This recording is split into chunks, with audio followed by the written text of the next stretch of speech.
দেখেন বন্ধুরা, দেখেন বাংলাদেশ ভার্সেস ইন্ডিয়ার ম্যাচটা, যেখানে দেখেন 35 রানে বাংলাদেশের ফার্স্ট উইকেট পড়ে যায়। সেখানেই দেখেন দেখেন জাকের আলী অনেক এবং তৌহিদ হৃদয় ম্যাচটাকে কোন জায়গায় নিয়ে যায়। আসলে ভাই এমন একটা পর্যায়ে নিয়ে যায় ম্যাচটা, সেখানে আসলে ইন্ডিয়া বা অন্যান্য টিম যদি খেলতো, যে 35 রানে ফার্স্ট উইকেট পড়ে যায়, সেখানে দেখেন 100 রানে গুটিয়ে যেত সেই টিম। সেখানে দেখেন বাংলাদেশ ইন্ডিয়ার সাথে যখনই 35 রানে ফার্স্ট উইকেট পড়ে যায়, সেখান থেকে দেখেন জাকির আলী অনেক এবং তৌহিদ হৃদয় ম্যাচটাকে কোন পর্যায়ে নিয়ে যায়। আসলে ভাই ইন্ডিয়ার সাথে বাংলাদেশের খেলা হয় হাড্ডাহাড্ডি লড়াই, মানে ভাগে বসে লড়াই হয়, এরকম একটা ম্যাচ হয়। যেখানে দেখেন বাংলাদেশের 35 রানে ফার্স্ট উইকেট পড়ে গেল, মানে অমায়িক একটা বিষয়। 35 রানে ফার্স্ট উইকেট যখনই পড়ে যায়, মানে বাংলাদেশ, আমরা ভাবছি যে বাংলাদেশ হয়তো 50, 60, 70 রানের মধ্যে অল আউটে যাবো।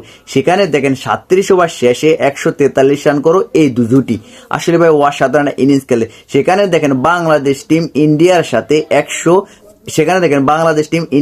243 রান টার্গেটে। আসলে ভাই অসাধারণ ইনিংস খেলছে জাকির আলী অনেক এবং তৌহিদ হৃদয়।